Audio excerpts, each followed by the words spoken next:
kemampuan yang mana kayak gitu kan ya di Ikigai-nya. Nah, itu setiap orang punya definisinya sendiri-sendiri gitu, dan mungkin nanti bisa share tentang itu juga.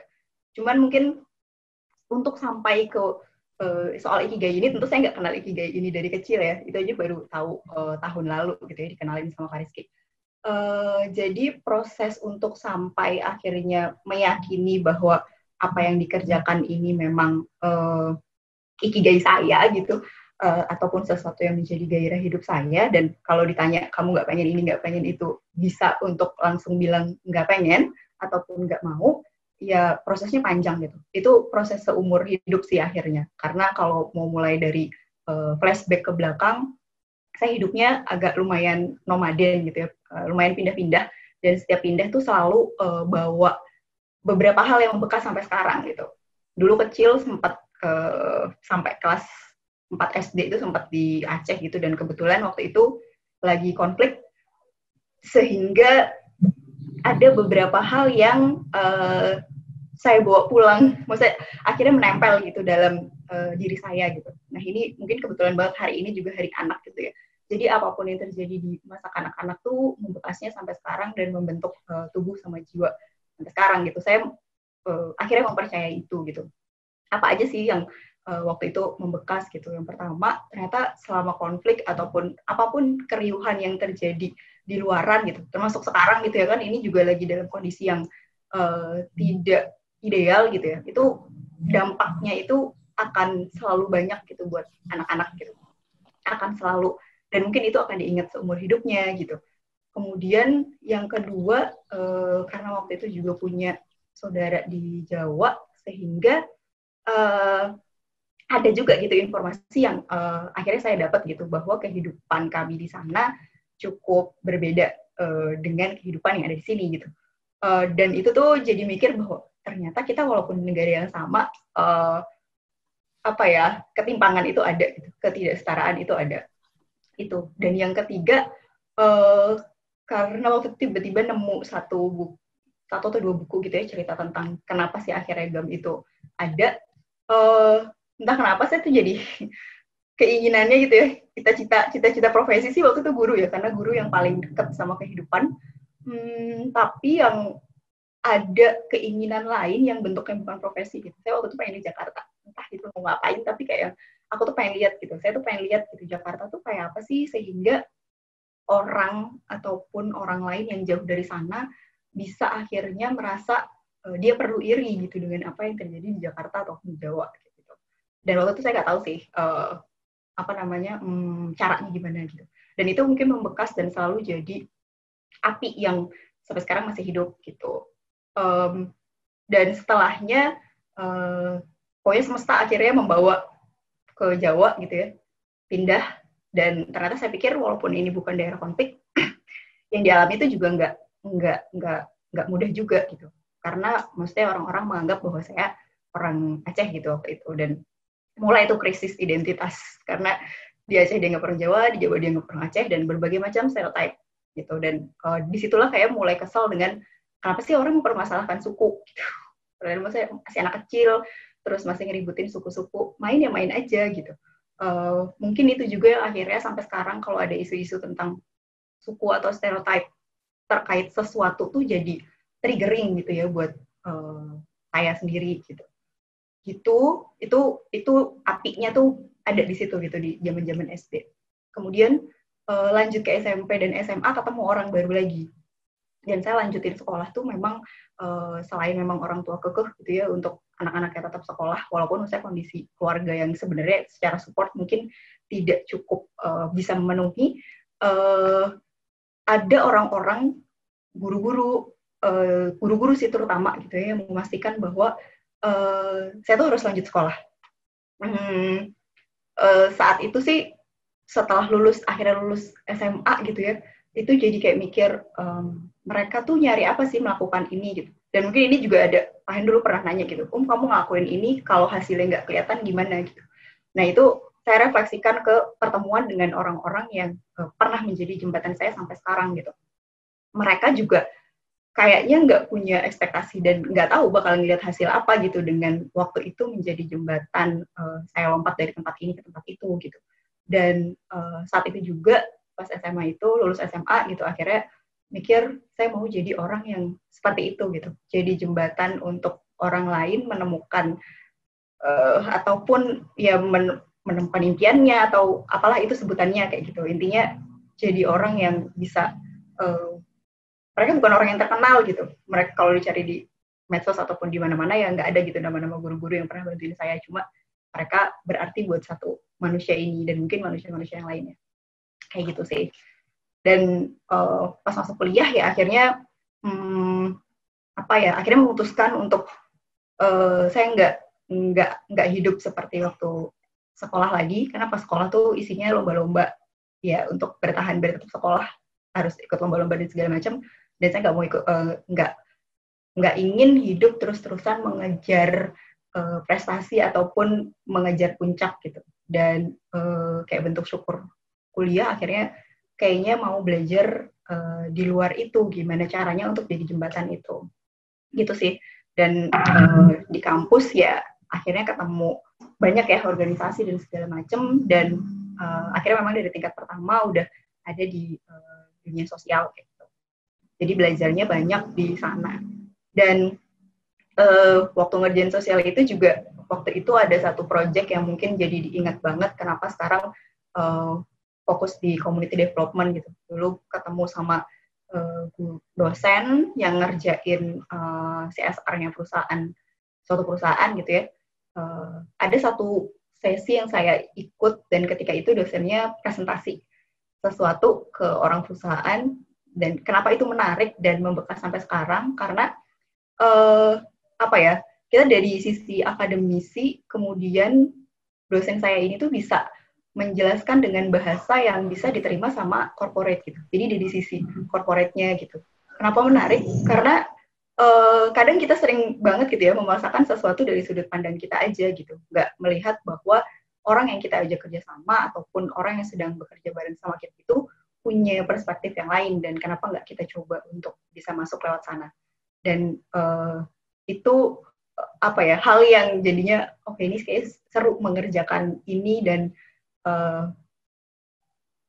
berharga untuk diperjuangkan kayak gitulah kira-kira akhirnya menemukan jalan yang sekarang, dan tentu rintangannya nggak sedikit gitu. Apakah tergoda dengan yang lain? Tergoda gitu. Di awal-awal pernah juga gitu nyobain UKM seni gitu ya, karena waktu itu pengen keluar negeri. Cuma balik lagi gitu, kamu katanya udah nggak mau ngejar yang individu lagi gitu. Oh iya juga ya. Akhirnya balik lagi tentu dengan berat hati sih. Ya gitu lah kira-kira prosesnya, refleksi, terus ketemu paparan.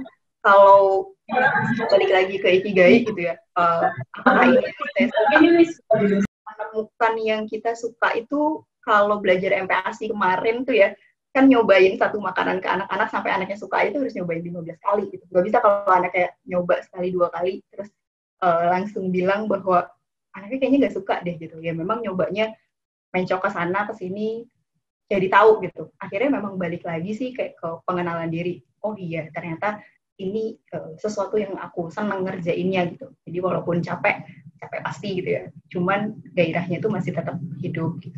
Terus kemudian jadi memang senang gitu mengerjakan yang sosial ini. Kemudian apakah saya udah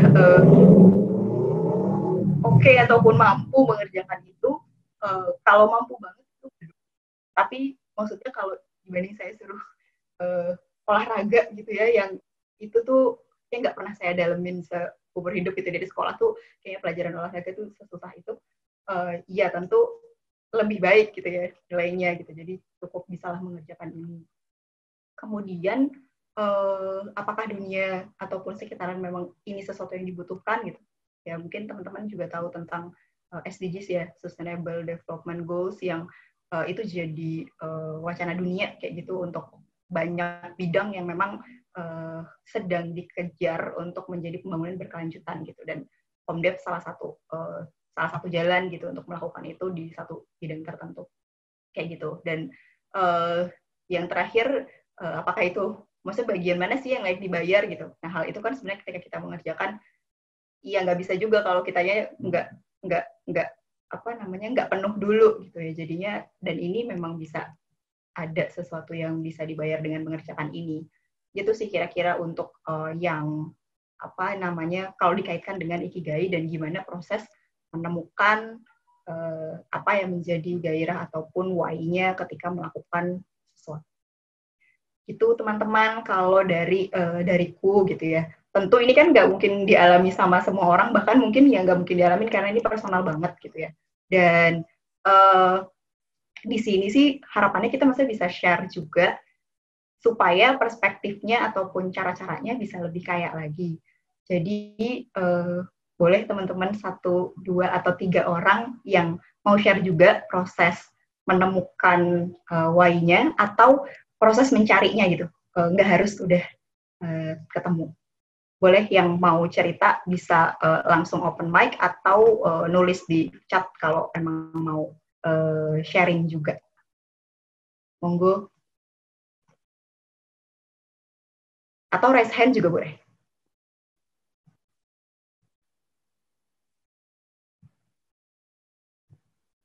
Lo mau ditunjuk?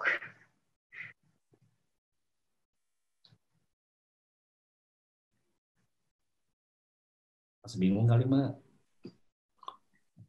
Cerita aja. Atau bingung pasti ya, maksudnya kayak ya nggak selalu langsung ketemu juga, tapi maksudnya sejauh ini tuh soal menemukan why-nya tuh gimana sih teman-teman prosesnya gitu, biar kita bisa mungkin sama-sama merefleksikan atau punya cara yang berbeda. Tadi kayaknya ada yang dari mana sih, dari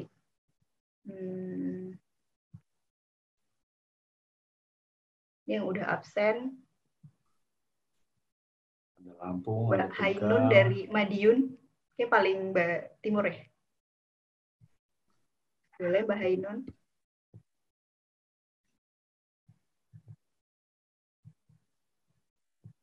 Ada di Malang juga kayaknya.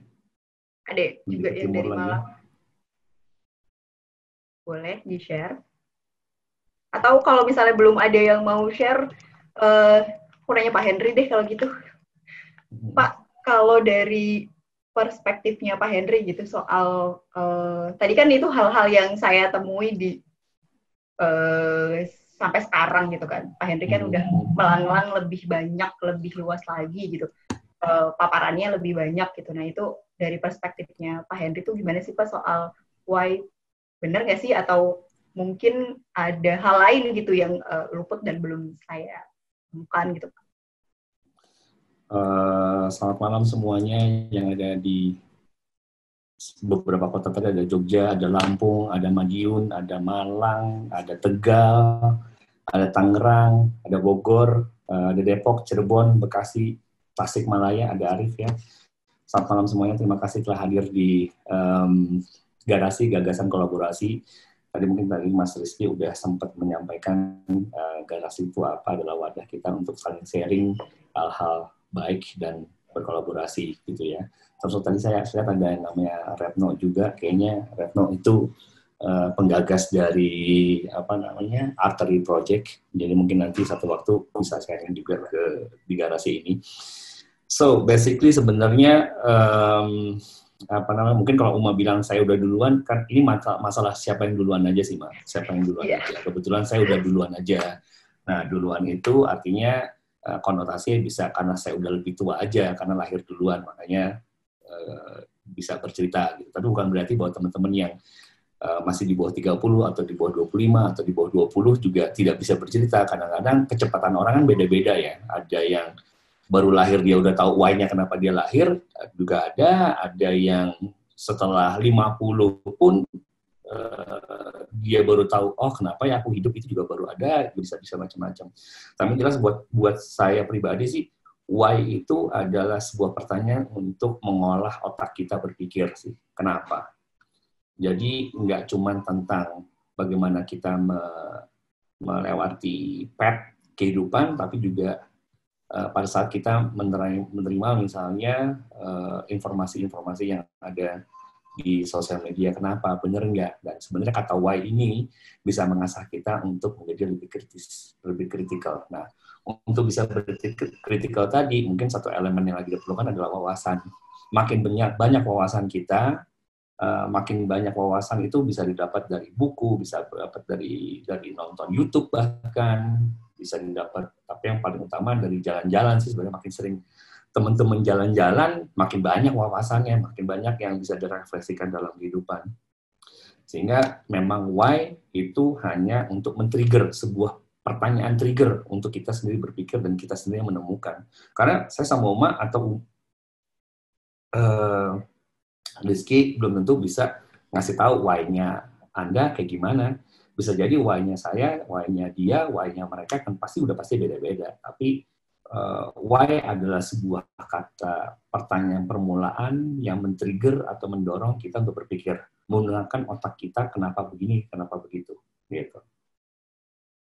Itu sih kalau dari aku sih, Mak.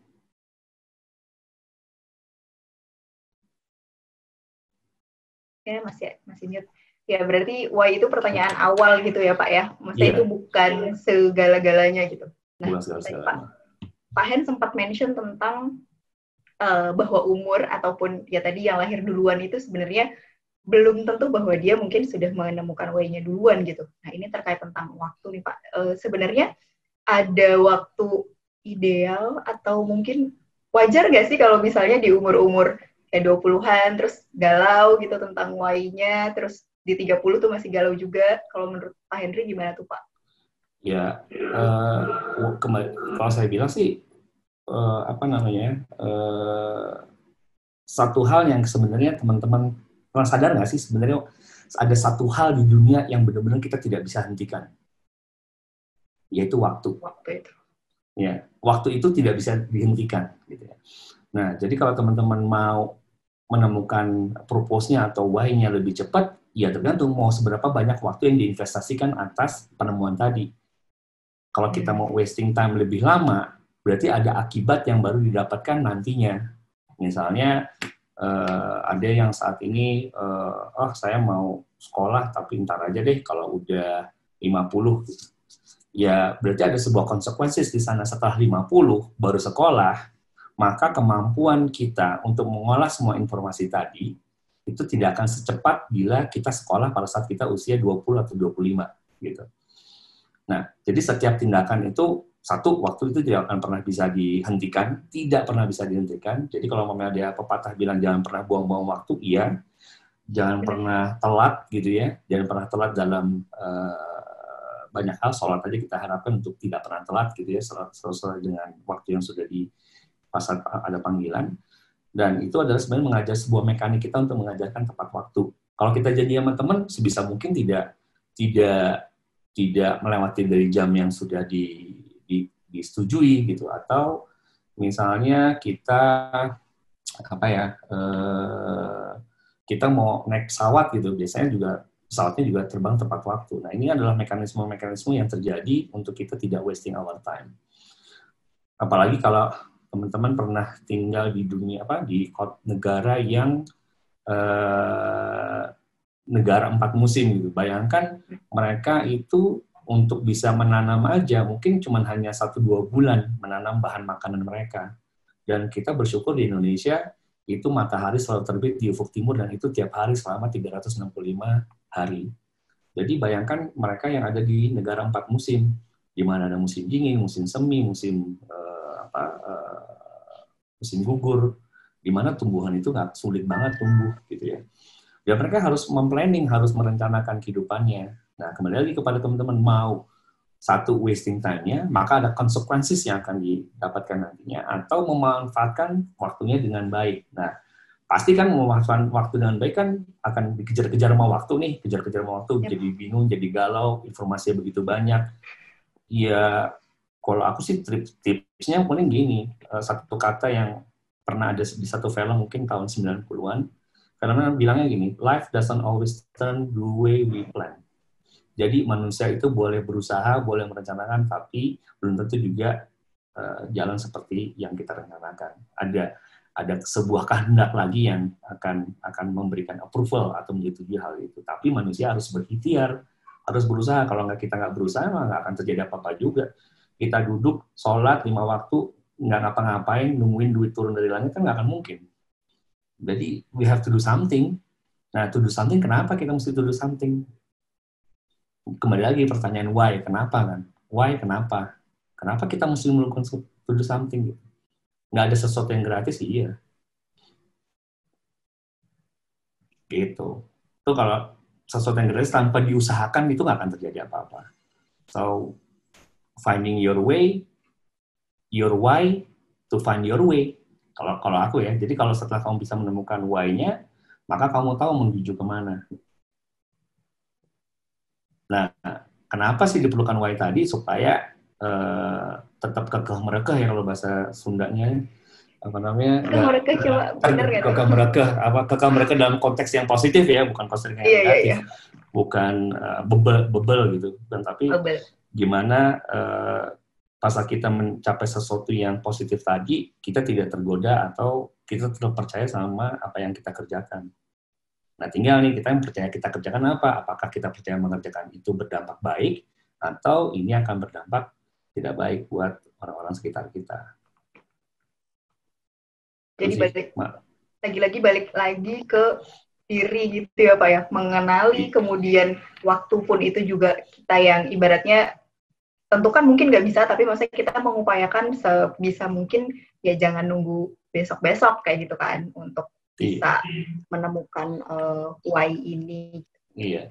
Dan jangan takut gagal ya, karena misalnya ya jangan pernah takut gagal. Emang gagal salah? Enggak. Kalau nggak pernah gagal, ya berarti nggak pernah mencoba gitu. Karena mencoba itu bukan berarti selalu harus berhasil. Saya nggak tahu kalau saya cerita tentang apa yang saya alami, misalnya waktu saya mau apply sekolah gitu, nggak cuma sekali langsung tiba-tiba diterima, akan ada proses gagalnya juga, ya diulangi lagi, mencoba, belajar dari situ, dan improve untuk finding a way. Selama kita percaya bahwa itu yang mau dituju gitu ya Pak? Iya, belajar sepeda aja pasti ada jatuhnya. Pernah nggak ada belajar sepeda nggak pakai jatuh? Belajar mobil pasti ada nabraknya. Gitu. Pacaran aja belum tentu selalu berhasil langsung jadi kawin kan. Suatu perkawinan, kalaupun pacaran, ta'aruf, kawin, pasti ada challenge-nya lagi. Nah, tinggal percaya apa enggak sih sama purpose yang mau dicapai. Gitu. Ini kalau tips sama yang lebih tua ya, maksudnya bukan lebih tua, lebih duluan aja. Saya iya Pak, lebih tua, saya juga nggak mau dibilang tua kan Pak, makanya tadi bilangnya yang lebih duluan dan lebih banyak kemana-mana, dan itu relatifnya ke saya nih Pak, belum tentu sama yang lain, mungkin ada juga yang udah sering kemana-mana gitu. Ya, tapi pasti sih teman-teman yang ada di ngikutin sesi malam ini banyak banget ceritanya, dan mungkin justru sangat bagus untuk bisa berbagi cerita, karena kita nggak harus dengerin orang juga. Kita pasti punya cerita sendiri, karena setiap manusia pasti unik, saya percaya itu. Mbak Retno, mungkin boleh berbagi ceritanya nih Mbak, tadi udah di-mention ya, punya project, arteri project gitu. Itu saya juga ngikutin gitu ya,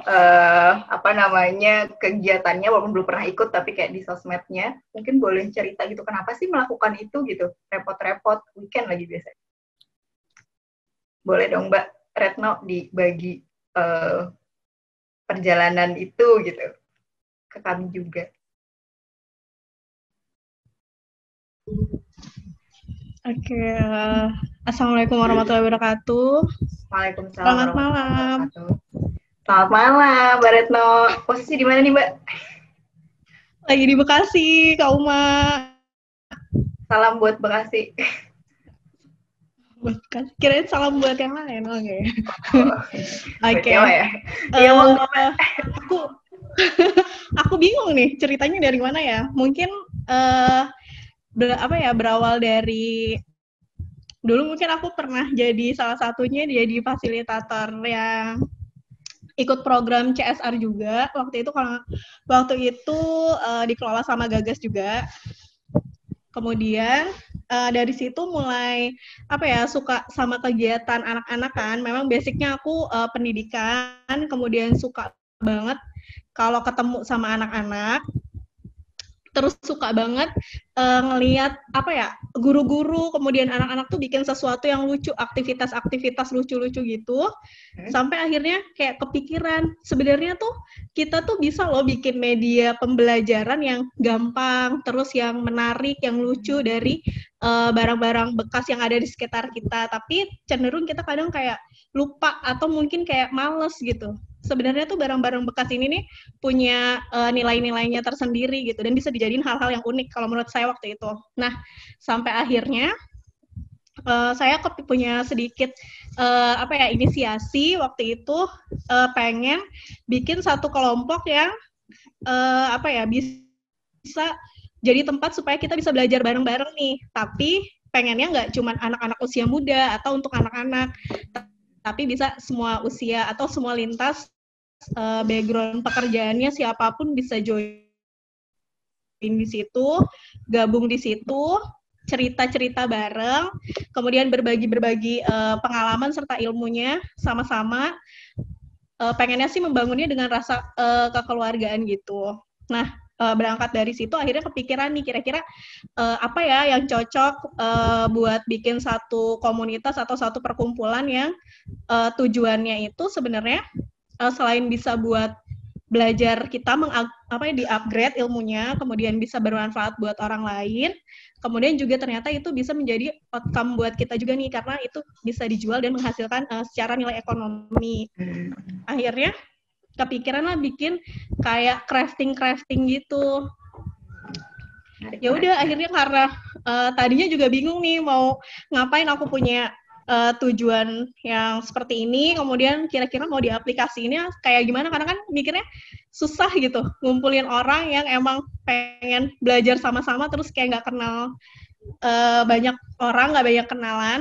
Ya udah akhirnya dari situ mulai deh menganalisis sosmed, kira-kira sebenarnya apa sih yang lagi ngehits banget nih di sosial media dan orang lain itu mulai pengen pelajarin dan cari gitu, tapi bisa dipelajari sama semua orang kayak gitu.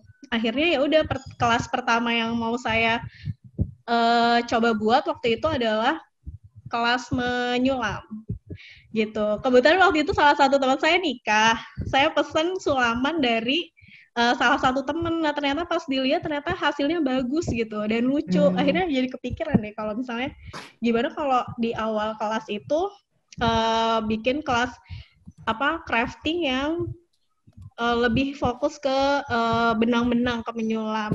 Nah ketika pertama pikirannya mungkin kayak nggak akan banyak gitu yang ikut, karena kan arteri baru banget gitu dan nggak banyak yang kenal.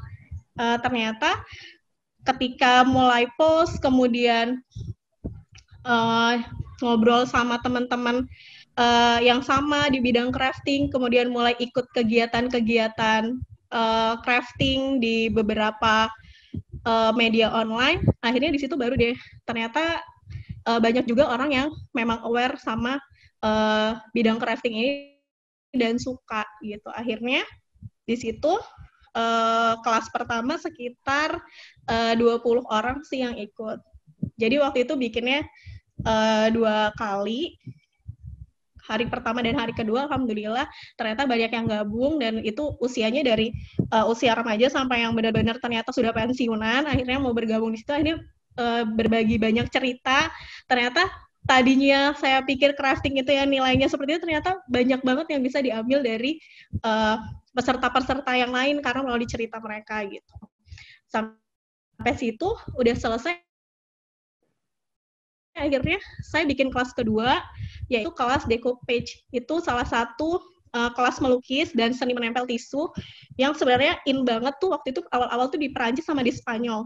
Nah, tapi di Indonesia tuh jarang banget gitu. Kalau di negara-negara maju lain mungkin sudah mulai diaplikasiin kan ke anak-anak di sekolahnya gitu. Karena kan sebenarnya melukis itu bisa menjadi salah satu alternatif buat mereka juga untuk mengekspresikan diri sama melatih emosionalnya. Nah, melihat lagi nih ternyata teman-teman anak-anak di sekolah, khususnya saya kan mengajar ya di salah satu sekolah. Nah, anak-anak itu masih cenderung banget konsumtif. Jadi lebih seneng tuh beli. Mereka seneng lukisan, mereka seneng gambar, tapi mereka cuma maunya beli. Mereka nggak mau bikin sendiri. Dari situ akhirnya saya kepikiran juga gimana kalau bikin kelas kelas melukis, terus seni menempel biar nggak bosen. Karena kan kalau melukis doang mungkin susah. Karena kan nggak setiap orang menurut saya bisa melukis, menghasilkan bisa melukis gitu. Karena yang oke gitu ya. Iya, karena saya juga nggak bisa. Gitu. Akhirnya kepikiran yang kalau decoupage ini kan sebenarnya dia udah ada polanya, udah ada tisunya. Jadi tinggal ditempel aja di goodie bag atau di tas. Akhirnya sisa-sisanya tuh kayak dasarnya, mereka bisa melukis dasarnya atau mereka bisa menambahkan gambar-gambar yang unik-unik lain. Jadi lebih variatif gitu. Hasil yang dihasilkan sama teknik-teknik yang bisa mereka gunakan juga. Dari situ sih sebenarnya jadi pengennya supaya semua orang itu mulai bisa mengeluarkan ekspresinya, mengekspresikan apa yang ingin mereka sampaikan melalui pesan-pesan dari crafting tadi sih gitu. Jadi, karena kan sebenarnya bisa menyampaikan pesan untuk orang terdalam. Jadi kalau dari ceritanya Mbak Eno sih tadi selain memang awalnya suka, terus juga punya kegelisahan soal bikin sesuatu dari media pembelajaran dan lain-lain gitu ya, paparannya karena memang banyak bergerak di pendidikan, jadi arahnya ke sana. Kemudian lihat juga peluang-peluang ataupun apa sih sekarang lagi in gitu, sehingga orang juga tertarik untuk ikut gitu. Dan kayaknya yang penting juga sih kalau saya lihat dari semua keinginan apa yang Mbak Retno bisa dan apa yang disukai dan apa yang sedang in, yang penting tuh kayaknya dilakuin dulu kali ya Mbak. Tadi kayaknya maksudnya setelah ada ide terus langsung dilakukan gitu, itu kayaknya penting juga jadi pembelajaran kita gitu. Mungkin udah nemuin ikigai, tapi kalau nggak dilakukan ya sama aja jadinya gitu. Mungkin ya. Karena saya sebenarnya orang yang lebih banyak mikir baru melakukan, tapi setelah belajar sama Pak Henry kayaknya emang harus melakukan dulu baru. Enggak ya? Luar biasa. Thank you Mbak Retno sharingnya, tadi dapat tambahan insight juga. Terus tadi aku ada yang angkat tangan juga. Pak Henry mau nambahin aja kali ya, karena pasti teman-teman yang ada malam ini hadir di sini, wah kok Mbak yang itu kok udah melakukan sesuatu ya, kok Mbak yang ini sudah melakukan sesuatu, kok Mas yang itu sudah melakukan sesuatu ya. Pada dasarnya sih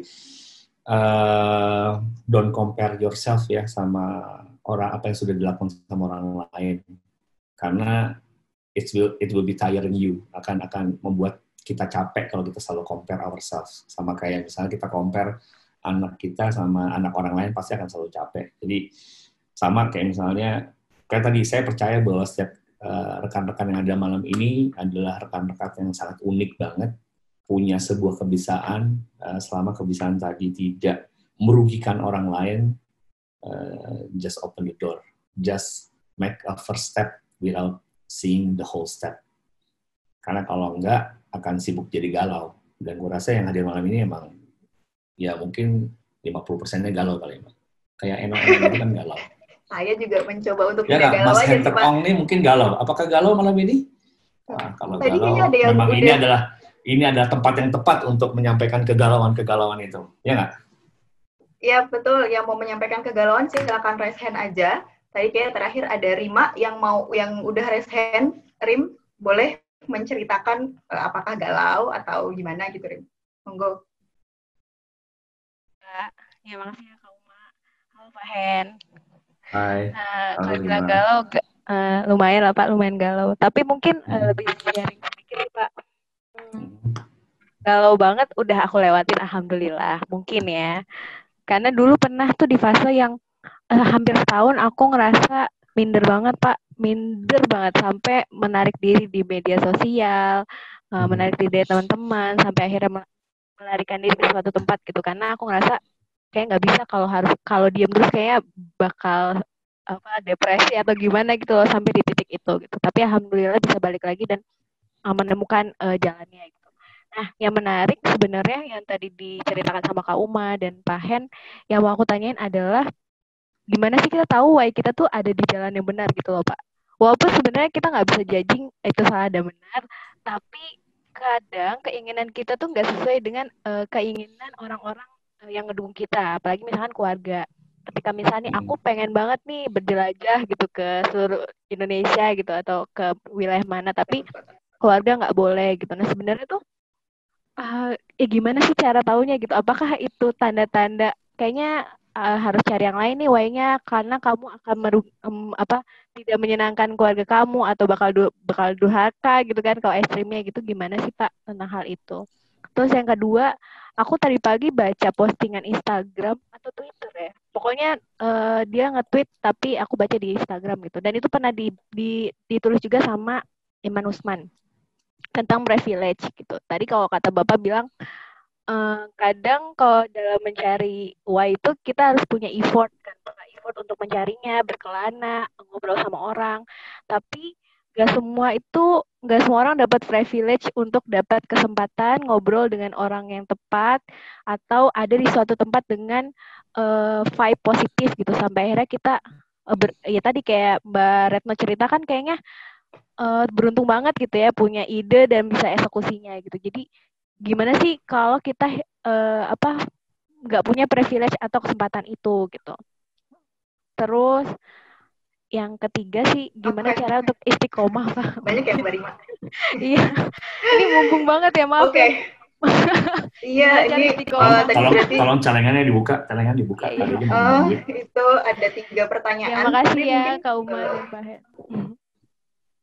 Gimana tahu itu jalan yang benar atau enggak? Terus yang kedua soal effort gimana kalau misalnya kita punya privilege untuk melakukan apa yang Pak Hen bilang, sama yang ketiga gimana untuk istiqomah.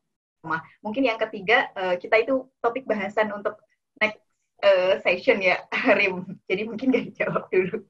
Oke, monggo Pak Hendri. Boleh nomor 1 sama nomor 2 biar nggak kebanyakan Pak. Kita cari tanda-tanda kayak kita nggak percaya ada Tuhan aja. Jadi Indonesia ini kan menarik secara social culture ya, bahwa kita percaya adanya Tuhan tapi kita tidak pernah melihat Tuhan. Itu yang pertama. Kedua, tapi kita masih percaya sama hal-hal yang gaib, ya termasuk dari tanda-tanda. Gitu kan. Padahal harusnya tadi saya bilang bahwa percaya sama diri Anda sendiri bahwa Anda yang paling tahu tentang Anda. Gitu kan. Masa kita mengerjakan gini, kalau dari 28 orang yang ada di sini, berapa banyak dari kalian yang sekolah karena disuruh orang tuanya sekolah di jurusan itu? Misalnya, apakah sampai 50% milih sekolah itu karena disuruh orang tua? Ya berarti kan kalau memang kita, ini untuk refleksi aja, silakan direfleksikan masing-masing, tapi intinya adalah Anda memilih pekerjaan itu karena disuruh orang tua, karena orang tua nggak setuju. Jodoh pun sampai disuruh orang tua, kalau orang tua nggak setuju, nggak mau. Padahal kan kita yakin bahwa itu adalah jodoh kita. Gitu kan.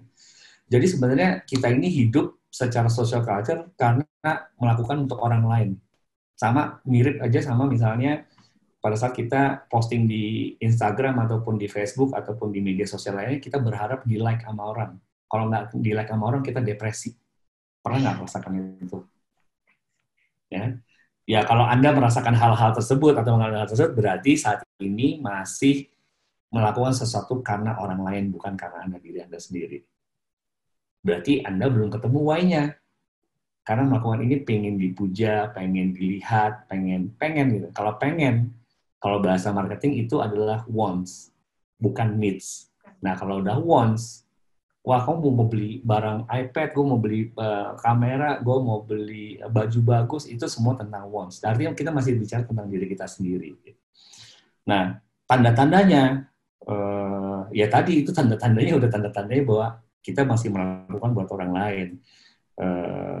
Dan ya kalau Anda sudah bisa melepaskan itu semua, maka Anda sudah bisa menemukan purpose-nya untuk apa. Kalau saya pribadi sih,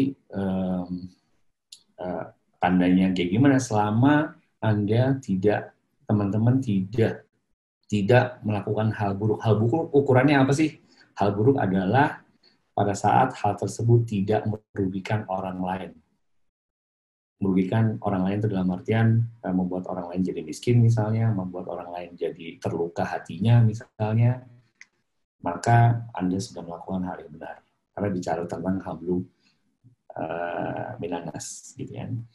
Nah, bicara tentang privilege, menjawab pertanyaan kedua dari Rima, privilege itu memang nggak semua orang punya privilege, tapi bukan berarti bahwa bertemu dengan 28 atau 30 orang di sini bukan sebuah privilege. Ini adalah sebuah privilege saya untuk bisa bertemu sama rekan-rekan itu semua. Jadi ini adalah sebuah opportunity. Bisa saja saya ketemu sama Mbak Rima tadi akan menjadikan sesuatu hal yang lebih baik, akan membuat sesuatu yang lebih baik.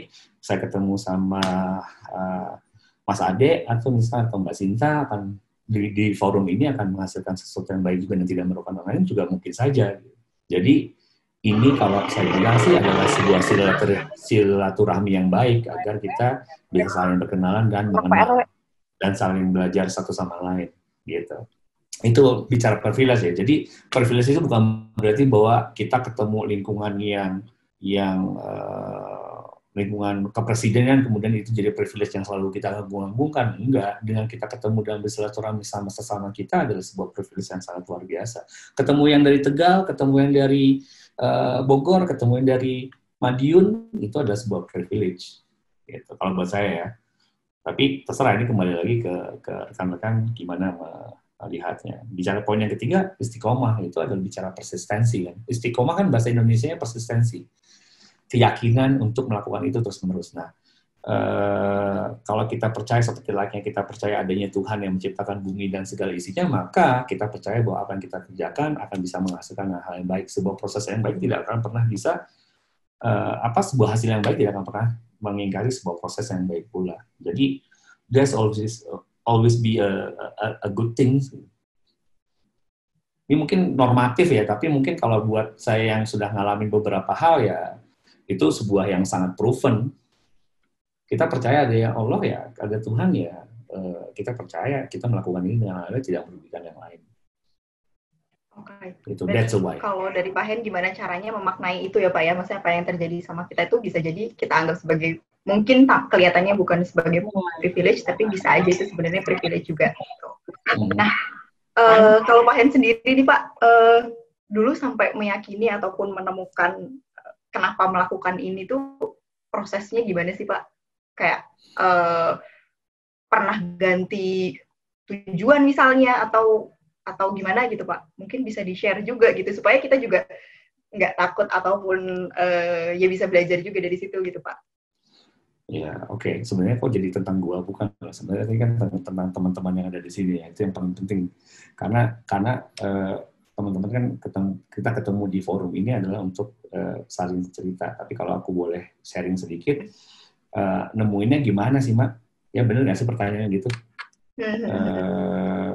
Ya nggak sekali coba, pasti berkali-kali coba juga. Pertama gagal, pernah ya harus dicoba. Bukan berarti saya ada di saat ini mungkin nggak sekali langsung jadilah pokoknya, intinya itu. Tapi yang jelas yang kuncinya paling utama punya wawasan yang bagus. Nah, wawasan itu tadi yang saya awal-awal saya bilang jalan-jalan. Pak, saya nggak bisa punya duit nih nggak punya duit, gimana cara jalan-jalan? Selalu ada jalan-jalannya, selalu ada jalannya. Kalau kita punya keinginan, there's always a way with a will. Kalau there is a will, pasti there's a way. Gitu. Jadi dulu saya cita-cita cuma pengen keluar negeri. Waktu sekolah nggak bisa, waktu kuliah nggak bisa. Tapi waktu itu saya yang salah lakukan, saya bikin paspor aja dulu waktu kuliah. Tapi belum bisa keluar negeri. Begitu dapat pekerjaan, alhamdulillah kerjaan pertama, setahun pertama, nggak sampai setahun pertama lah ya, keluar negeri pertama kayak orang bego gitu.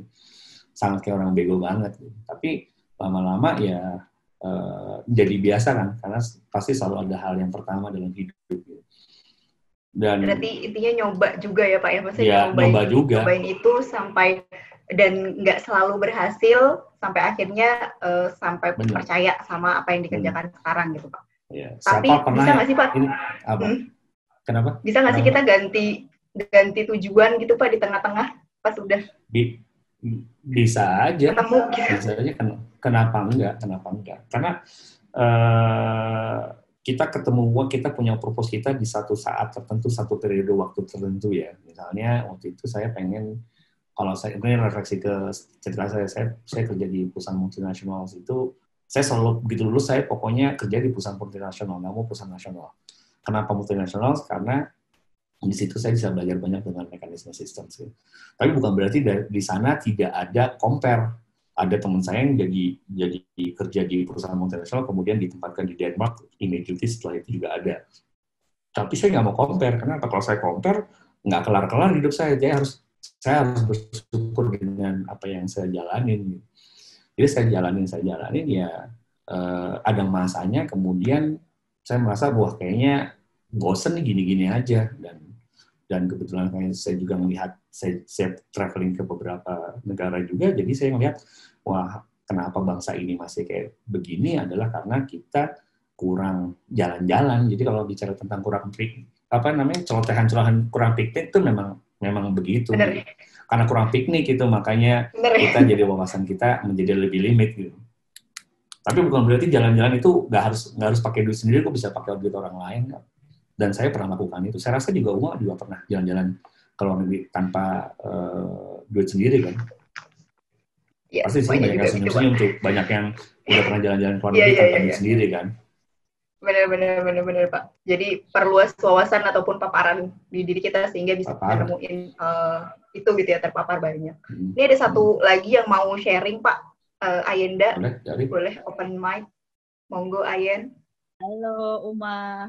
Halo Pak. Hai Ayenda. Halo Ayenda di mana nih Ayen? Oke, tadi saya mau ngaku dosa deh. Setelah 10 menit tadi, jadi belum sempat absen. Saya Ayenda dari Pekalongan. Halo Mbak Ayenda. Domisili juga sekarang lagi di Pekalongan, Jawa Tengah. By the way, Pak Henry, saya sering dengar Pak Henry dari Uma nih. Sekarang baru. Waduh, ada yang gosipin gua. Iya Pak, digosipin. Parah. Bilang dong. Parah. Iya, ini aku buka kartu, Mak. Nggak apa-apa ya. By the way, itu such a pleasure juga sih bisa ketemu Pak Henry di sini, teman-teman Gagasin dan juga teman-teman semua di sini. Ini sebenarnya lebih ke curhat kali ya, sama mau share sedikit cerita lah yang berapa tahun yang lalu mengenai perjalanan menemukan why. Kalau ngomongin tentang why ini kayaknya memang selalu jadi topik yang bikin galau sih kalau buat saya pribadi, dan something yang long life learning gitu, yang memang nggak sekali ya nggak instan semalam jadi, itu harus memang ada prosesnya. Dan aku nggak yakin memang mungkin I was there apa belum, tapi sepertinya sih almost there. Kenapa saya bilang gitu? Karena saya mungkin udah melalui beberapa momen galau sebelumnya, di mana kalau boleh share sedikit, background saya tuh lebih ke teknik gitu loh Pak. Jadi lebih ke teknik. Jadi waktu yang saya habiskan tuh lebih banyak di laboratorium belum ke kuliah. Lalu saya mulai ngerasa nggak nyaman, dan kalau balik lagi ke bukunya Mark Manson gitu ya, The Subtle Art of Not Giving a Fuck, saya nggak mau sacrifice untuk itu. Saya nggak mau sacrifice untuk achieving something di situ. Jadi mulailah mencoba beberapa hal baru, dan di situ mulai ada kegalauan karena ada social pressure lah dari dosen, dari teman-teman yang kayak, lo tuh lulusan dari teknologi ini, tapi kenapa kok malahan lebih ke sosial sekali sekarang, dan sama sekali nggak berurusan sama teknologi, sama teknik yang kamu udah pelajari bertahun-tahun. Itu yang bikin galau. Lalu nilai-nilai yang saya terima ketika saya kecil sampai saya lulus kuliah itu adalah orang sukses itu yang mendapatkan banyak uang gitu ya, yang mendapatkan banyak income. Itu yang mulai mengganggu sih, kayak apakah benar seperti itu. Makanya ketika dulu pertama kali kerjaan saya itu nggak terlalu berhubungan langsung dengan apa yang saya pelajari selama kuliah, lalu juga pendapatannya nggak wow gitu, jadi kayak questioning dari beberapa pihak, kayak kamu kenapa nggak memilih lebih ke MNC misalkan, atau ke mana gitu, seperti apa gitu. Itu mulai questioning, dan kenapa galaunya tuh di situ karena bahkan nggak pernah terpikir untuk membahas tentang why ini gitu. Kalau sekarang kan galaunya lebih terarah ya, galau karena belum menemukan why, atau menemukan galaunya lebih tahu apa yang bisa dicari. Kalau dulu tuh ya udah pusing aja sendiri gitu, jadi pusing sendiri di pikiran kita, kalut gitu. Tapi kalau sekarang sih saya pikir galaunya lebih progresif gitu. Kalau Kalau boleh share sedikit, sebenarnya yang saya lakukan berapa tahun, mungkin belum lama sih, kayak 3 tahun yang lalu setelah saya lulus adalah memang mencoba banyak hal, karena ini hasil sharing juga dari salah satu teman, dan saya ingat banget nih, dia bilang yang dia fokuskan dalam 2 tahun ketika dia lulus adalah dia pindah-pindah kerjaan dari 1 ke 2 ke 3 dalam waktu yang cukup singkat, kayak sekitar 6 bulan udah pindah lagi.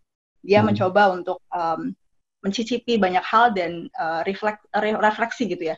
Refleksi apa sih yang cocok sama dirinya, apa yang enggak, apakah dia menyukainya, apakah tidak gitu. Setelah itu baru si orang ini, si teman saya ini menemukan, oh pattern saya memang di sini, dan itu bukan pathway saya, dan saya nggak akan ikuti. Dan dari situ tuh kayak saya mulai ngerasa, oh berarti nggak harus juga ya linear sama sesuatu yang udah kita mulai, which is kayak tadi saya memulai dari belajar tentang teknologi dan teknik gitu ya, tapi sekarang saya interestnya lebih ke humanity, lebih ke interaksi dengan orang baru, komunikasi, social entrepreneurs, yang which is jauh banget dari yang saya pelajari sebelumnya.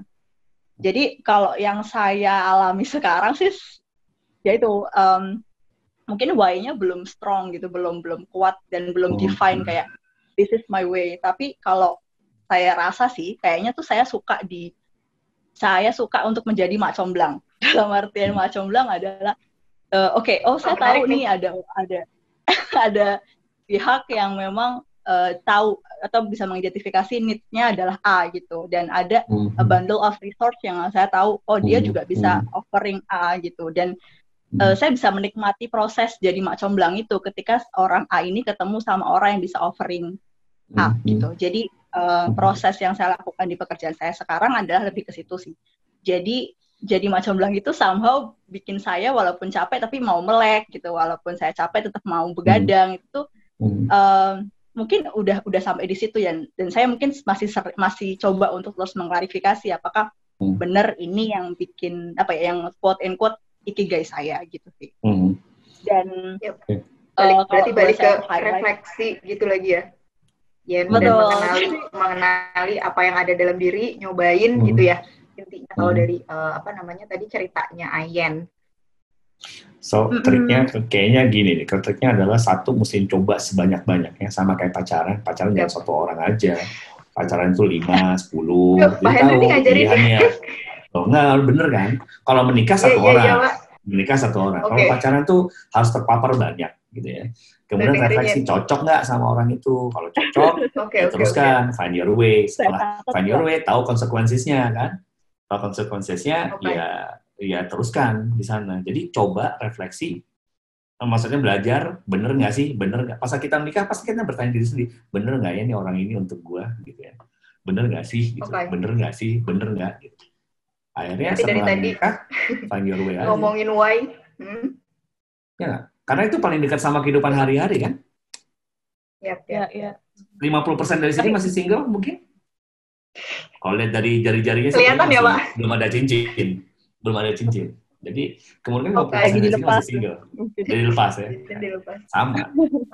Berarti dari tadi ngomongin why itu akhirnya jadi mengerucut kalau coba paparin sebanyak-banyaknya, terus refleksi yang paling penting ya Pak ya, dan juga mengenali sebenarnya yang cocok untuk diri itu seperti apa gitu, dan wajar aja ketika kita merasa udah nemu itu tuh questioning lagi gitu, ini bener nggak ya, ini nggak ya gitu, dan balik lagi gitu patternnya ataupun polanya dengan maparin lagi dan juga refleksi lagi. Kalau dari cerita yang teman-teman juga ke arah sana juga gitu. Jadi kan sama tadi yang disampaikan oleh Mbak Ayen sama Rima nih, bahwa tidak mengerjakan karena disuruh orang lain. Karena at the end kan kita yang jalanin hidup kan. Jadi karena kita yang jalanin hidup, ya kita bekerja untuk kita lah, bukan orang lain. Boleh tanya nggak Pak dan Uma? Boleh. Masih ada waktu nggak ya? Boleh. Ini penasaran sih. Sama midnight kan, di sini sih masih sore. Oh iya, Pak Henry lagi nggak di sini, jadinya masih sore ya Pak. Terang ya. Terus. Iya sih, jadi kalau misalnya kita udah nemu why kita apa, gimana sih menguatkan support system kita? Karena saya pikir ketika kita pun sendiri sudah punya why yang kuat, kayaknya perlu ada support system kan, yang tahu bahwa ini loh why-nya Ayenda gitu, dan I need support on that gitu. Jadi gimana kita mengkomunikasikan dan memperkuat support system kita biar mereka tuh juga ikut mendukung why kita gitu sih Pak. Uma mau jawab atau gue jawab? Belum? Ini mungkin jadinya setelah ini sebenarnya kita setelah bahas tentang finding why-nya, kalau di yang golden circle itu di luarnya lagi adalah how. Jadi kan tadi udah meyakini ya gimana caranya ataupun ini loh yang ingin saya kerjakan gitu dalam hidup, ataupun kenapa saya mengerjakan ini gitu. Belum sampai ke apa, tapi di tengah tuh masih ada lagi how. Gimana sih caranya gitu? Caranya tuh cara macam-macam. Ada mungkin tadi kalau Ayenda adalah meyakinkan sekitarnya gitu, karena mungkin banyak pertanyaan justru dari orang-orang di sekitar gitu. Gimana sih membangun support system, atau justru pertanyaan lainnya adalah kalau udah ada why emang cukup ya untuk ngelakuin sesuatu. Kayaknya karena ataupun tujuan aja tuh jadi nggak cukup gitu. Tadi mungkin kalau lihat dari ceritanya Mbak Retno gitu ya, setelah dia punya alasan untuk melakukan, dia perlu juga ngumpulin orang, kemudian gimana, harus tahu juga gitu cara, karena dia mau bikin kerajinan gitu, ya mesti tahu juga gitu gimana cara bikinnya gitu. Kalau nggak bisa bikin, bisa jadi nyari teman ataupun siapapun yang bisa bikin gitu. Artinya ada hal-hal yang memang perlu dilakukan juga gitu, baik kita meyakinkan orang lain atau jangan-jangan sebenarnya kita perlu lagi-lagi ya ke diri sendiri gitu, yang mesti diimprove. Karena nggak tahu juga ya, ini beberapa kali ketemu orang tuh, ketika kamu ingin mengubah orang lain tuh sebenarnya nggak akan bisa gitu, karena kita nggak bisa mengontrol orang lain. Kalau mau manage ataupun apapun itulah sebutannya mempengaruhi orang, yang pertama harus diubah tuh sebenarnya diri kita sendiri. Kenapa sih orang akhirnya bilang bahwa kamu tuh nggak cocok Yen kerja di sana, karena mereka melihat dulu kamu background-nya ini gitu. Jangan-jangan setelah kamu bisa improve dengan bidang yang sekarang, mungkin itu bisa menjawab gitu. Makanya pengembangan diri ataupun meningkatkan kapasitas jadi penting juga untuk bisa sampai ke why yang tadi. Itu mungkin ya sekilas dari pertanyaannya Ayan, dan kebetulan memang sesuai dengan alur kita sekarang. Pak Hen mungkin Pak menambahkan. Jadi kan sebenarnya sama nih, kita tetap punya why. Biasanya beberapa rekan-rekan yang lebih muda, waktu dulu saya sering dengar I wanna change the world gitu ya. Saya mau merubah dunia. Tapi in fact tahun 2020 ini sebenarnya kita bukan change the world, tapi the world change us. Ya. Hari ini the world has changed us. Sehingga kita bertemunya mesti online begini gitu, dan interaksi mungkin kayak pendidikan anak-anak juga mesti jadi terhambat karena interaksi sosialnya jadi lebih rendah gitu. Namun kalau saya menyimpulkan lagi, why adalah sebuah trigger questions, kenapa kita melakukan ini dan mengapa kita melakukan ini. Jangan lakukan ini untuk orang lain dan karena orang lain, lakukan ini untuk diri Anda sendiri. Dan kita harus istiqomah, kalau bahasa ini ada, bahasa lainnya adalah persistensi. Nah, untuk bisa persisten kan kita harus percaya dulu nih. Harus percaya itu bisa menghasilkan hal yang baik, selama itu tidak merugikan orang lain, maka persistensi ini perlu dilengkapi dengan kapabilitas. Kapabilitas itu, misalnya mau bikin usaha nih, saya mau bikin tempat sampah nih. Usaha saya bagus karena sekarang orang lagi butuh tempat sampah untuk bisa mengumpulkan sampah, semua peduli lingkungan. Nah, kemudian bikin tempat sampah lah. Pas saat bikin tempat sampah kan bikin satu tempat sampah, tapi untuk itu menjadi masif, maka dibutuhkan ilmu apa?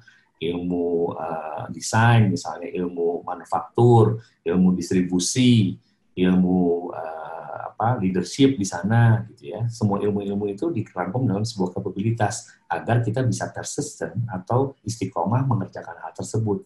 Nah, outputnya adalah menghasilkan tempat sampah yang banyak tersebar di mana-mana, dan tempat sampah tersebut bisa digunakan oleh orang untuk membuang sampah. Itu analoginya. Gitu, Mbak. Ada pertanyaan mungkin?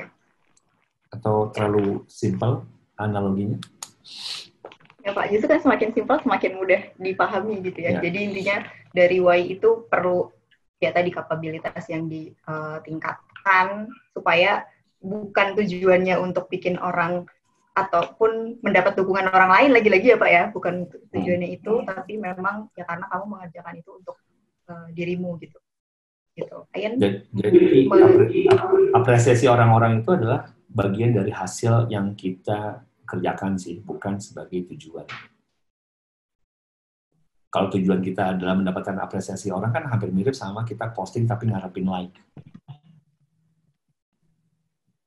Tanpa sadar kan tuh, aku aja kadang-kadang suka posting ngarepin like-nya ada nggak ya, like-nya ada. Terus kalau nggak di-like ya ada rasa-rasa sedih dikit gitu ya. Nggak usah gitu. Wajar lah ya Pak ya, manusia. Wajar ya. Sebenarnya manusia. Cuman manusia pengen diakui. Jangan sampai itu bikin nangis sampai semalaman gitu ya Pak. Betul. Gara-gara nggak dapat like gitu. Itu sih maksudnya wajar gitu kalau kita memang perlu pengakuan dari orang lain. Sehingga itu kan bagian dari persistence-nya ya. Kalau kamu posting, ini analogi sosial media misalnya pengen posting apa, berbagi tentang kegiatan crafting kita misalnya. Ya kalau kita persistence-nya mau ada yang nge-like mau nggak ada yang nge-like, tapi selama itu bisa menghasilkan hal bagus buat orang lain dan bermanfaat buat orang lain, kenapa enggak? It's about I'm doing it for myself gitu ya, dan selama gue nggak ngerugiin lo, kenapa lo mesti khawatir sama gue gitu kan? Oke. Intinya itu sih logikanya. Sama-sama, thank you. Oke, teman-teman yang lain ada yang ingin bertanya sesuatu gitu ya terkait tentang topik ini, monggo.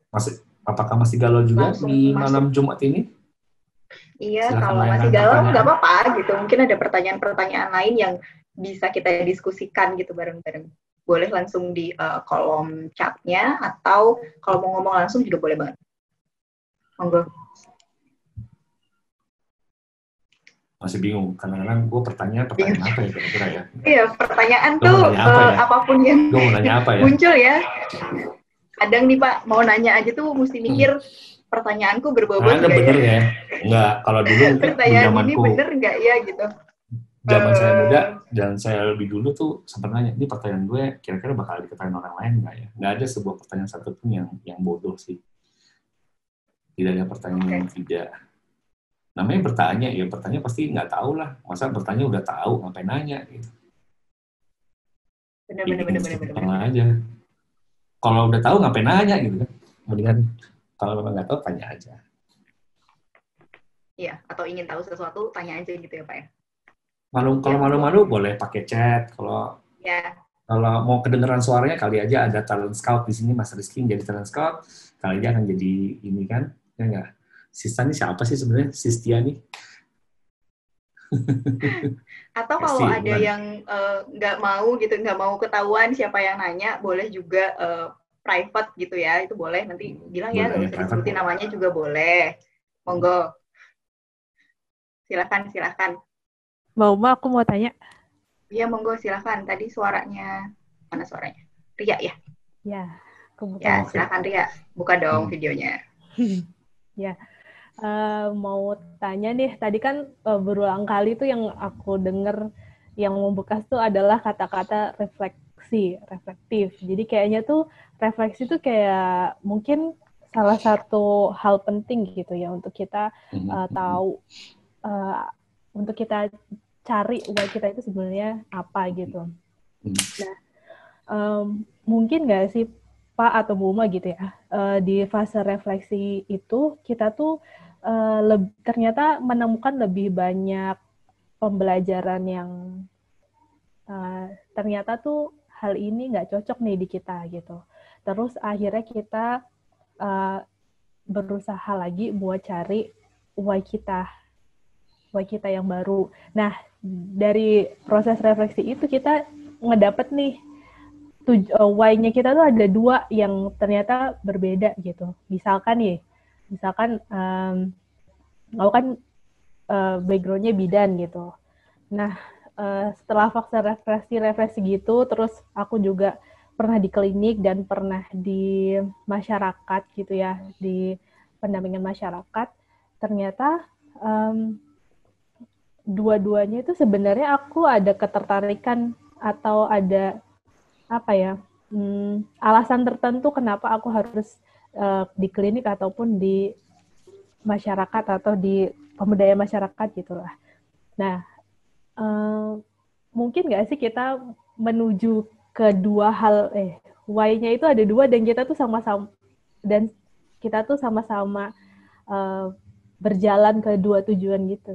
Atau tujuan tuh harus satu ya, gitu Pak. Tujuan. Mungkin nggak tujuannya tuh bercabang gitu, tapi dalam satu arah, dalam satu jalan dan waktu yang sama, tapi tujuannya tuh banyak gitu.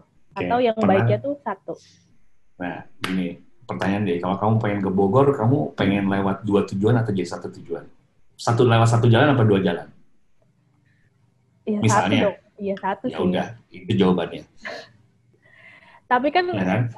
Karena you focus your energy into one direction kan. Kalau kemudian di tengah jalan dapat dua, alhamdulillah. Ya kan? Mendayung sekali dayung 2-3 pulau terlampau, ya alhamdulillah, itu sebagai bonus gitu.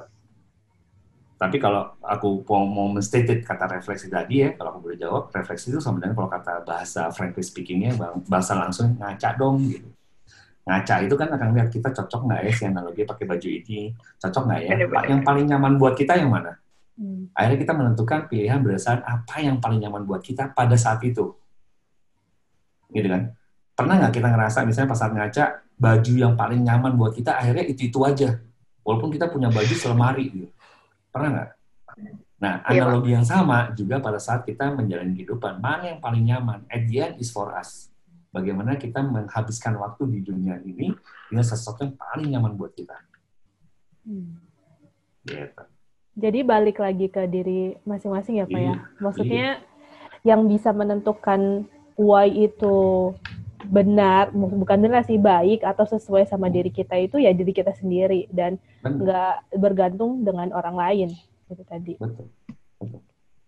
Karena apa ya, semua yang bisa merubah diri kita kan ya diri kita sendiri. Pasangan kita belum tentu bisa merubah diri kita. Jadi yang belum, kembali lagi nih topik menikah, kayaknya tampang-tampangnya tuh lagi cari pacar gitu kan. Jangan pernah ngarepin bisa merubah orang karena orang itu tidak pernah bisa dirubah. Jadi, what you see is what you get, kalau kata Microsoft. Jadi ya, what you see is what you get, ya itu ya kenyataan yang akan diterima. Jadi, wah, jangan kemudian kita pengen merubah orang, gitu, nggak akan mungkin. Oke. Tip gitu ya, Ria. Jalannya tuh ya nggak masalah, dan bisa jadi juga kan sebenarnya itu mungkin aja barangkali ada benang merahnya dan bisa di mix juga kan, nggak tahu juga ya, mungkin seiring berjalannya waktu kamu bisa menemukan itu juga nggak tahu, dan dinikmati, direfleksikan lagi aja. Nah, ini ada pertanyaan lagi nih Pak, tapi private, gak mau dibacain namanya. Gini, kenapa saya melihat hidup tuh lebih simpel ya? Orang bilang apa nih, pantare, ikut saja air mengalir, rasanya lebih sederhana dan sukai saja apa yang harus kita kerjakan. Nah, bagaimana pendapat Anda tentang adagium the secret of happiness is in liking that one does, not in doing what one like. Tuh Pak, gimana Pak? Ya maaf ya belibet. Sorry. Tadi boleh ulangi pertanyaan? Saya lagi ada. Kenapa sih? Maksudnya dari orang ini menganggap bahwa melihat hidup itu tuh lebih simpel, ikutin aja air yang mengalir gitu. Kayaknya lebih sederhana gitu. Sukai aja apa yang kita kerjakan. Nah, gimana pendapat Pak Ahen nih tentang the secret of happiness is in liking what one does, not in doing what one like. Jadi kita tuh menyukai, ataupun konsep dari bahagia itu tuh menyukai apa yang kita kerjakan, bukan mengerjakan apa yang kita sukai. Gimana tuh Pak? Oke. Jadi kalau ngerefleksi apa yang sering saya alamin ya, aku pun selalu punya dua pilihan, satu planning atau run like a river gitu. Kalau nge-planning, ya kita capek tuh sama nge-planning. Nge-planning itu kan akhirnya memastikan bahwa semua plan itu berjalan sesuai dengan apa yang di-plan kan. Betul. Bener kan? Nah, pernah nggak dalam kehidupan teman-teman nih, ya apa yang sudah di-plan sesuai dengan kehidupan yang dipilihnya tadi? Belum tentu. Ya kan? Benar-benar. Ya kan? Jadi membuat planning dalam kehidupan adalah sesuatu yang mustahil karena life doesn't always turn the way we plan, seperti yang saya bilang tadi. Jadi kembali lagi, jadi hidup yang paling benar adalah, bukan hidup yang bisa diikuti adalah run like a river, tapi bukan berarti bahwa planning itu tidak penting. Tapi kalau planning itu, hidup itu harus di planning memang, tapi kalau kita sibuk sama planningnya, akhirnya kita sibuk membandingkan diri kita sama orang lain, kita sibuk dengan, stick sama our plan, jadi kita tidak fleksibel sama kehidupan. Padahal kan hidup itu bisa saja berubah. Kayak hari ini kan, siapa yang pernah tahu bahwa hari ini, tahun 2020, adalah sebuah tahun yang pengen kita skip sebenarnya? Nggak ada yang tahu. Iya kan? Suka nggak semua teman-teman yang ada di sini hidup di tahun 2020? Aduh, gila Pak, capek banget ya, nggak bisa ketemu teman-teman, nggak bisa ke mall, nggak bisa makan di warung, nggak bisa ngerokok bebas, nggak bisa segala macam. Mungkin padahal planningnya udah banyak banget ya Pak. Iya, padahal planningnya udah banyak banget. Artinya, iya, apalagi kalau yang tahun baru pasti semua berdoa, wah ini sesuatu yang pengen saya capai. Life doesn't always come with plan. Jadi, happiness adalah satu, memang planning, kita mau punya tujuan kemana. Kalau di satu saat kita belok, ya nggak apa-apa juga, namanya juga lagi belok. 2020 kita lagi belok nih. Ke kiri kita adjust lagi, kita adapt lagi. Habis itu kita terusin lagi kehidupannya. Life must go on kan.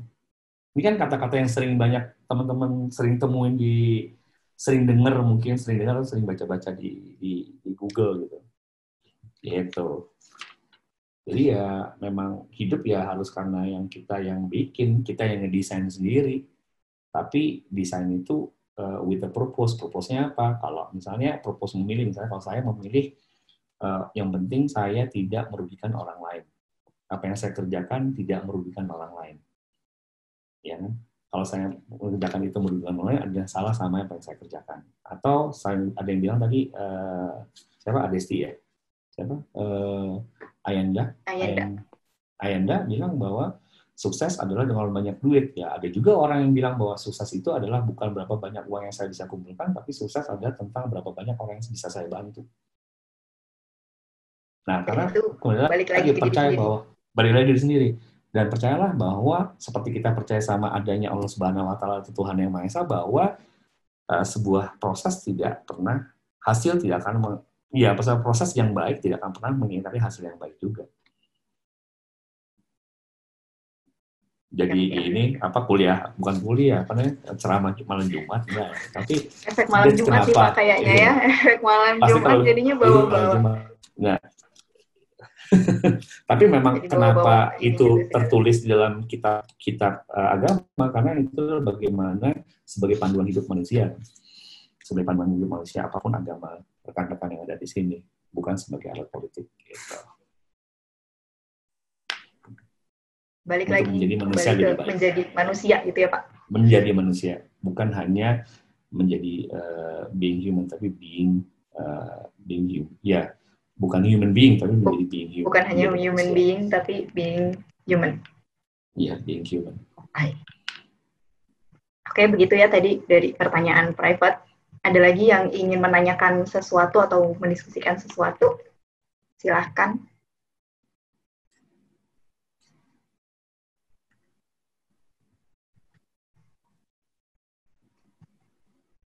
Atau sudah cukup? Cukup tidak galau malam ini? Atau malah makin galau? Apakah ada yang bikin voting, Ki? Siapa tahu ada yang di malam ini lebih galau dibandingkan sebelumnya. Ini ada yang mau nanya nih, Pak. Yes, boleh. Oh, oke. Panjang nih. Aku mau nanya, tadi kalau membuat sesuatu itu jangan compare atau melihat orang lain, tapi melakukan itu untuk diri sendiri. Tapi kalau misalnya nih, kita udah buat sesuatu terus gagal, terus orang lain tahu, terus kitanya tertekan dan kasarnya maksudnya kita dihina gitu loh Pak.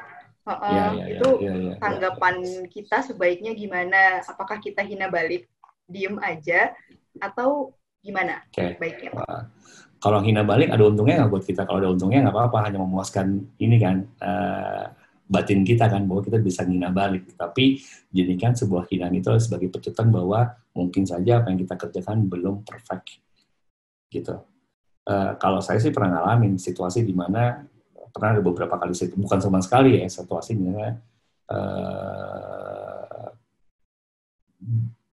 misalnya pindah kerja gitu, kemudian karena sudah tidak ada posisi gitu ya. Habis itu tidak punya teman, ya bisa juga gitu. Dan kemudian apa yang kita kerjakan orang nggak believe, ya terus masalah lu apa, gue ngerugiin lu apa enggak? Kalau nggak ngerugiin ya udah jalanin aja. Kembali lagi ke istiqomah kita persisten nggak? Tuhan tuh kadang-kadang punya jalannya untuk nguji manusia gitu. Selama itu masih di dunia itu ujiannya dikit, tapi kalau udah up to the neck, maka kita bisa, sorry ya, tapi mau nggak mau jadi berefleksi kepada Idul Adha gitu ya. Mau nggak mau jadi malam Jumat ceramahnya. Tapi itu bicara istiqomah, percaya nggak sama apa yang kamu kerjakan, dan dikerjakan itu membawa kebaikan buat banyak orang dan tidak merugikan orang lain. Nah, kalau itu sudah dilakukan, maka hinaan itu adalah sebuah ujiannya. Hinaan itu adalah sebuah turbulence-nya, bahwa diuji, lo bener nggak lo melakukan ini untuk orang lain? Jangan-jangan lo cuman pengen dipuji aja lagi gitu. Nah, kalau itu sudah bisa dilewatin, hasilnya akan datang. Alam atau universe memang berlaku seperti demikian. Jadi emang ada yang akan gitu ya? Nyolek-nyolek gitu ya Pak ya, buat ngetes kamu iya, pasti yakin nggak sih sama yang yakin nggak sih sama yang kamu kerjakan itu pasti. Gitu. Itu pasti. Benar. Balik lagi. Tapi kalau kamu, iya kan, itu selalu vice versa gitu, pasti akan kejadian. Kita ngerjakan yang baik, yang jelek aja, ada ujiannya, nggak diketahui orang lain, oh berarti itu diuji juga kan? Oh iya benar juga. Bener nggak lo gitu? Iya. Oke. Apalagi kita ngerjakan sesuatu yang baik, itu pasti dihina. Saya sih bukan cuma sekali begini ya, pernah juga beberapa kali kayak begini sih pernah. Tidak ditemenin, tidak punya teman, dihina, direndahkan juga pernah. Tapi aku nggak, menurutku sih bukan sesuatu yang selama saya tidak merugikan orang lain, aku tidak pernah mundur dengan hal itu. Ini kali ya Pak. Habis itu besok makan apa juga ada, pernah.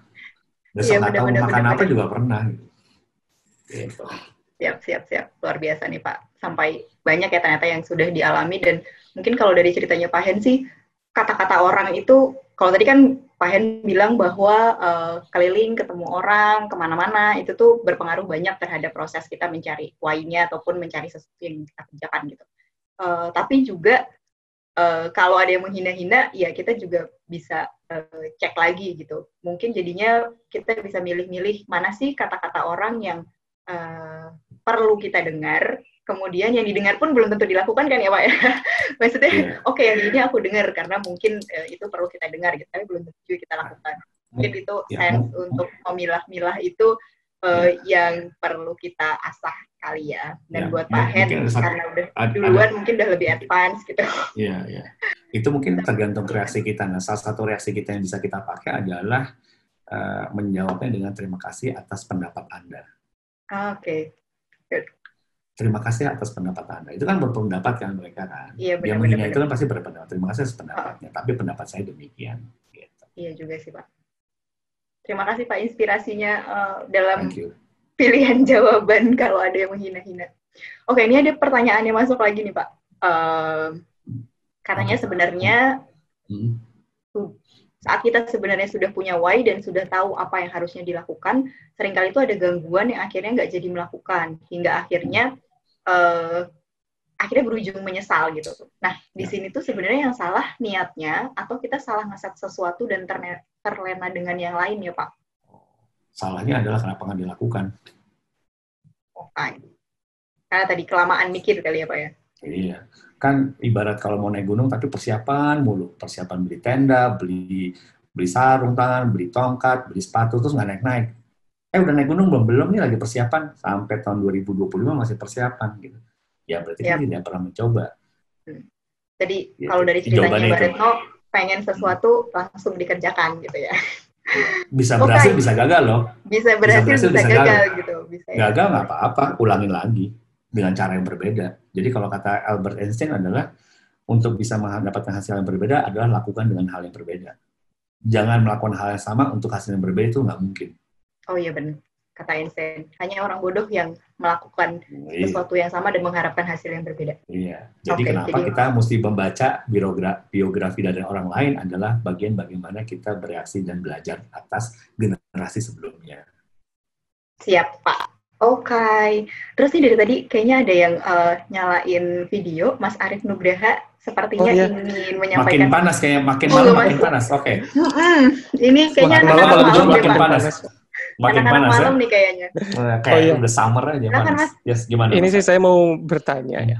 Untuk meminta saran juga. Kan tadi dibahas mengenai proses exposure yang kita butuhkan untuk pada akhirnya menemukan why dengan cara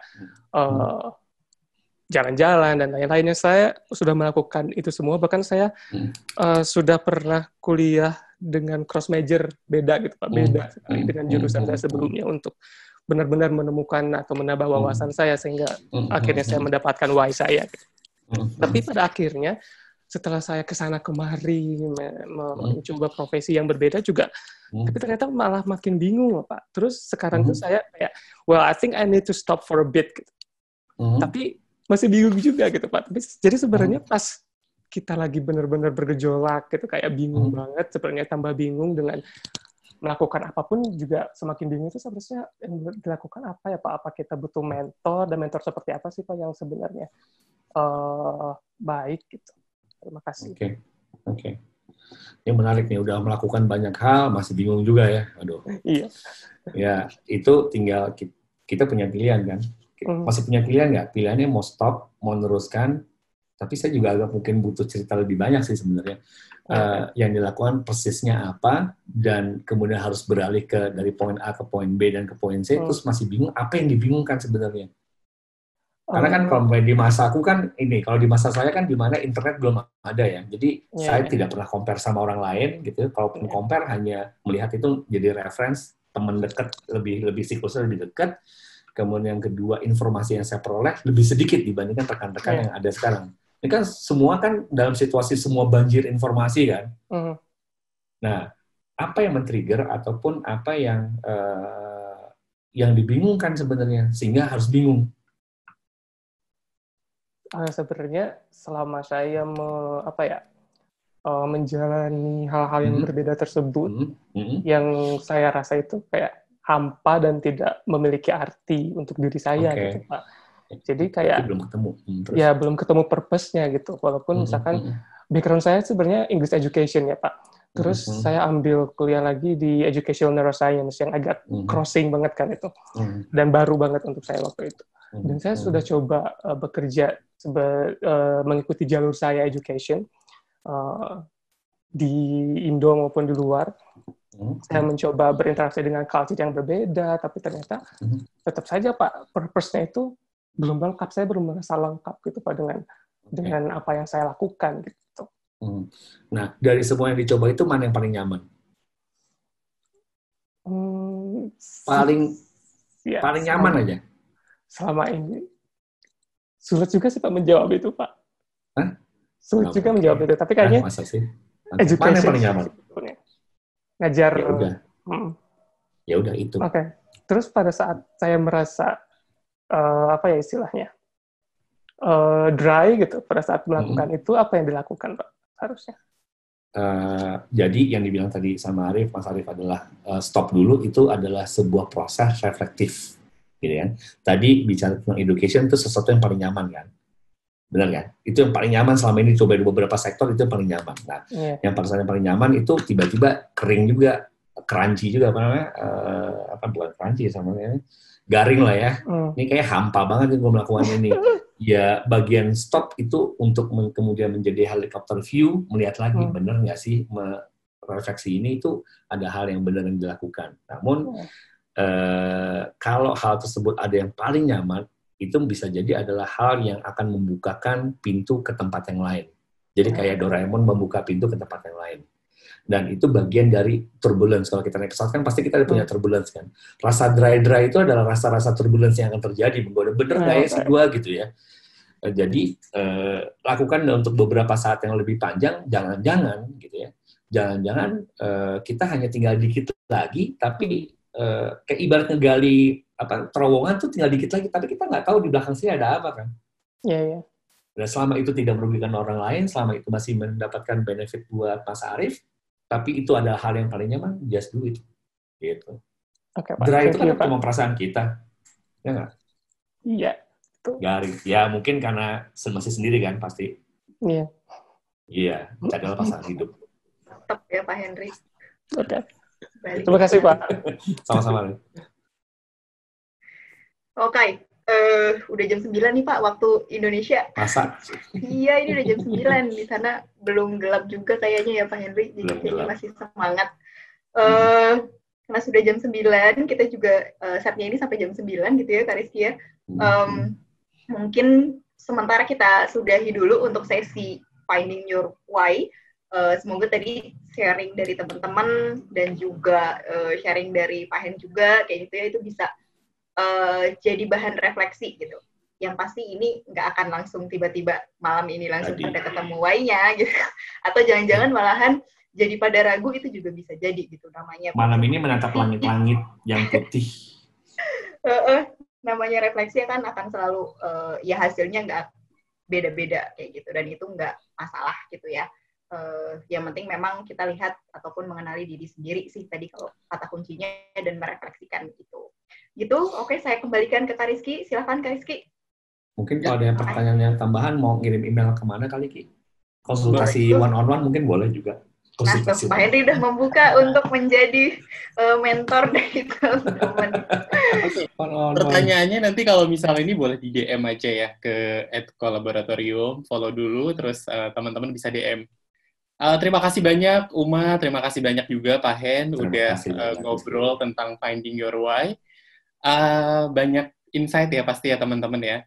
Tapi sih tadi seru karena mungkin why ini kan baru awal gitu ya. Kalau ngomongin why itu kenyamanan, kalau kita udah nemuin why pun kayaknya kita punya konsekuensi untuk tidak nyaman dengan tujuan atau cara kita gitu ya. Karena kan memang tujuan menemukan why itu bukan agar hidup kita nyaman, tapi kita tahu jalannya kemana. Jadi ini baru permulaan kayaknya ya teman-teman ya. Jadi jangan jadikan menemukan why adalah ujung dari perjalanan. Itu justru mulainya kita berjalan, kita mau kemana, dan pastinya banyak konsekuensi-konsekuensi. Jadi mungkin kalau nyari yang nyaman banget, yang pas banget, kayaknya kurang cocok gitu ya. Jadi memang meskipun itu sih kalau dari perspektif saya, kalau kita udah nemuin why, ya ada nggak nyamannya juga. Karena buat orang sukses nggak mungkin hidupnya nyaman terus-menerus. Begitu, teman-teman. Nah, untuk sesi selanjutnya, di kelas selanjutnya akan ada bagaimana membangun persistence, yang tadi Pak Hen sebut sebagai istiqomah, seperti apa. Nanti teman-teman juga bisa ikutan juga. Tapi teman-teman akan menerima email juga untuk feedback pada sesi kali ini. Sesi garasi, gagasan dan kolaborasi ini memang tempatnya kita untuk ngobrol dan sharing ya.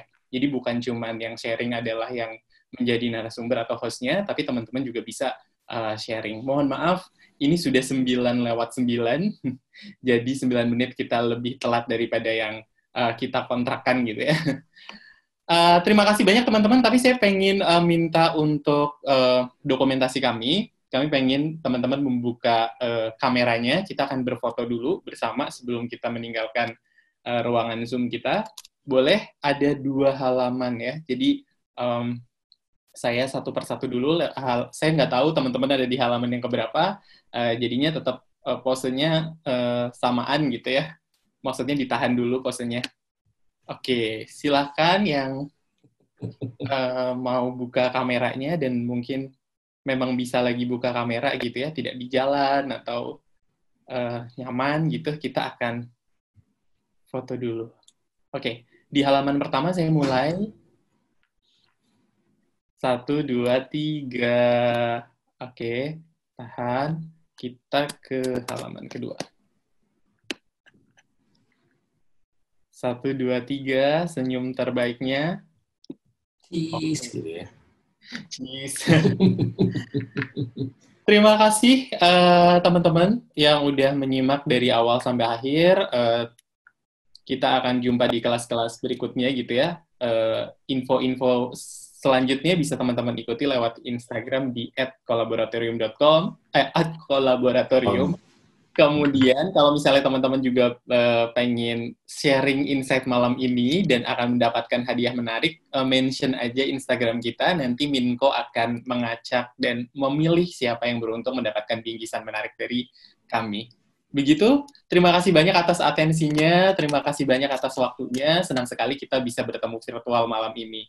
Selamat malam, Assalamualaikum warahmatullahi wabarakatuh. Waalaikumsalam warahmatullahi wabarakatuh.